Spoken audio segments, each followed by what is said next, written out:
Hey, 7th grade, welcome to today's lesson. So we've been talking about these Romans, right? These Romans. A couple days ago, we talked about their mythological foundings with Romulus and Remus being raised by wolves, thrown in a river, fighting to the death. The gods and goddesses were involved. You guys created your own founding myth for the city of Harrisburg. So get that to me as soon as possible so that I can give you points. The other day, we talked about the copycats, right? How we had this group living in Italy called the Etruscans, and they were copying the ancient Greeks, their alphabet, their weapons, and fighting style. They were copying their religion. And then we saw how the Romans, which was a tiny little group living in Italy near the Etruscans, started copying the Etruscans. And so we've got all these groups copying each other, call them the copycats. Well, that one little group, the Romans, okay, they're going to eventually grow and expand and get bigger and bigger, and they're going to be the most powerful of them all. Okay, so that's where we're headed today, is to talk about their society, how they govern themselves, how they operated, what it would have been like to live in Roman society. Okay, so that's where we're headed today. Now, the Nearpod I'm on, to click through, right there's the code, LV43H. So if you want to click through on your own or use this as notes for any of our projects or anything like that, to test, that's where it is. You can pause the video, copy it now. All right, so in 509 BC, this little tiny group called the Romans, they actually are going to overthrow the Etruscans. Remember, the Etruscans were living in Italy. They were kind of the big dogs. They were powerful, they were strong, they were wealthy, they had a good army. Well, the Romans, they're going to overthrow them, specifically the Etruscan king. The Etruscans, remember, they had a monarchy. They had a king. His name was Tarquin. Well, the Romans didn't like him. They thought the king was abusive, that he was abusing his powers, that he was bossing them around, that he wasn't a fair ruler. And so the Romans, they fought back, and they defeated the Etruscans. And they set up their own form of government called a republic. Okay, called a republic. Now, a republic, that's a type of government where the people choose their leaders. So they actually vote for people, and then those people write the laws and lead the civilization or lead the country. Okay? So it's similar to democracy. Now, democracy, people get together and make the decisions together. They all share the power. In a republic, people vote, and then the people who win the elections, they're the ones who, actually run the show, make the rules, lead the country, lead the civilization. Okay. So, the Romans, they set up a republic. So they voted for leaders, and then the leaders were in charge. In the early days, the patricians, these were rich people. Patricians, anytime you see patricians, think rich, think money. The rich families, they're going to be in control. They're going to win the elections. They're going to kind of run the show in Rome. So real quick review question. How does a republic work? Remember, republic is a type of government where people vote, the citizens vote, and then they vote for their leaders. And then the leaders are in charge. Okay? So it's a modern-day country, if you're going to compare that to, is the United States. A lot of times we say we have a democracy, technically a democratic republic. We are a republic because we vote for our leaders, and then they're in charge. All right, another little quiz question here. Before the Romans set up a republic, what kind of government did they have? Well, they were actually ruled by the Etruscans, who had a monarchy. Remember, Tarquin the Proud was their king. So monarchy is a king, one person in charge. Mono means one. Republic, that's when the people are voting for their leaders, the representatives. Just a minute anyways, we'll keep moving on here, folks. All right.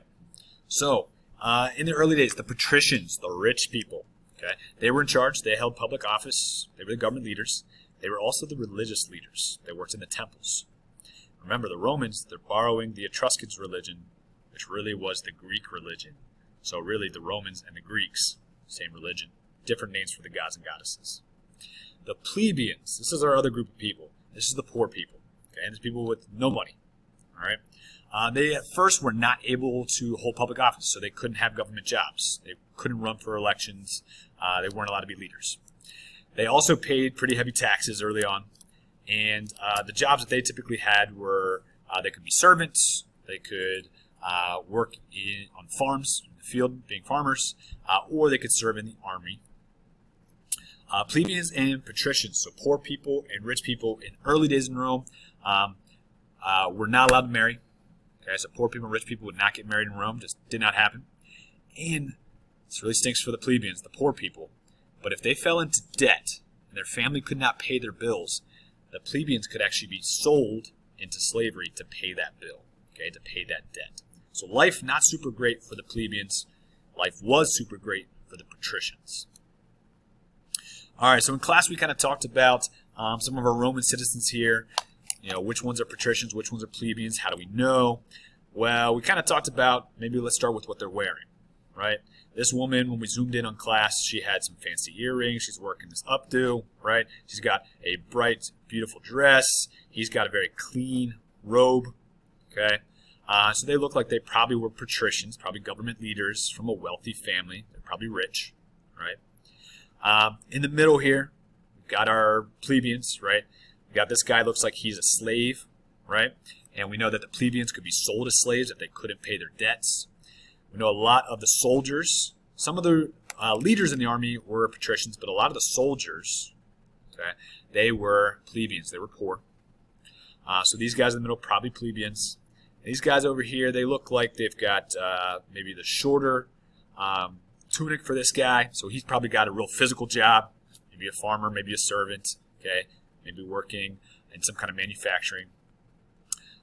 Their clothes not very colorful, okay, not very fancy. They're probably not worried about getting them dirty because they probably have dirty jobs, right, that they're working. Okay, she's carrying a jug of water. She doesn't have a servant. She has to go get her own water, right? So these probably would have been plebeians too. We're going to skip that one for now. This video right here is super helpful. Okay, it's going to help you understand a lot of stuff that's going to be on the test. This guy is not my brother, not my cousin. Okay, his name is Mr. Corwin. He's a teacher out on the West Coast. He kind of explains the Roman social structure and the government. He does a great job. There's some review questions, so check that out. It would be really helpful in reviewing for the test. But some of the stuff he talks about is the Roman government, their republic. Remember, they were voting for their leaders. And how it works. Okay, up top, there's two consuls. I want you to think about the consuls. Think about them like presidents. Okay, we'll get into their jobs in a second. Underneath them, we've got senators. Those are people who are going to write the laws. Tribunes. These are people who are there to protect the poor people. And then we've got the assemblies down here at the bottom. And we're going to talk all about each role in just a second. So at the top, we have two consuls. I want you to think about them like the president. Now, our president that we vote for, they are elected for 4-year terms, and they get to approve or disapprove the laws. If a law comes to them and they think it's bad, they can veto it, okay, which means they have the power to say no, reject the law. If they like the law, they say yes, go for it. We'll accept this law. They'll sign it. That's kind of similar to what the consuls were doing. Now, the consuls, they shared equal power. They both had to agree. There had to be a unanimous decision to pass a law or to veto, to say no. Remember that word veto. It means to say no. Okay? They also were military leaders as well, and they oversaw different administrative offices and the armies. All right. So a little review question. The power of the consuls was not to write the laws. They didn't get to write them. But they did veto them, which means if they didn't like them, they could say no. So they could pass or veto. So veto means to say no. All right, U.S. government leader that is similar to a consul. Remember, that's the president. The president is very similar to the consuls. All right, moving on. The Senate. These guys, there's 300 of them, and they are guys, they're men, are the leaders in Rome. Okay, it was a patriarchal society. Women were not in charge. They were selected or chosen for life. Okay, so once they were chosen, they were in for life. Or as long until they wanted to retire. They would handle the daily problems of the government. They often would give advice to the consuls. They would write the actual laws to send to the consuls for approval or for veto. Okay, and they were kind of in charge of the budget, okay, the money. Very similar to our Congress today, our senators that we have today. So the main duty is they are writing the laws. All right, moving on. Tribunes. Tribunes are very similar to the consuls, but but there's 3 of them. Now, the tribunes, they are chosen and they're elected, and their job is to protect the poor, protect the plebeians, those with no money. Okay? They, just like the consuls, are also allowed to pass a law, sign it, or to veto it, to reject it, to get rid of it. And their whole goal was to just protect the lower classes, okay, protect the plebeians, the poor people. Okay, so they're also going to be similar to president as well, but they're supposed to protect the poor. Okay. Now the assembly. This was all male Roman citizens. So any male who was born in Rome, who was a citizen, who was free, not a slave, okay, they were part of the assembly. They're the ones who are choosing and voting for the consuls and the tribunes. Okay. They are allowed to declare war and peace. They're electing the consuls and the tribunes and some of the different magistrates, judges, and other officials. So they're basically the main voting body. Magistrates and judges, they oversee finances, they rule in court cases, they kind of run other jobs in the government. And that brings us to the 12 tables. 12 tables were the basis of the Roman laws, kind of like our Constitution. They would put these laws out in the public forum, around the public square. The reason they did that was so nobody could sneakily go change the laws to benefit them or to get somebody else in trouble. They also put them out in public so that nobody had an excuse. If you said, oh, I didn't know that was the rule, too bad, it was out in public. You could have just went and read it or have somebody else read it to you.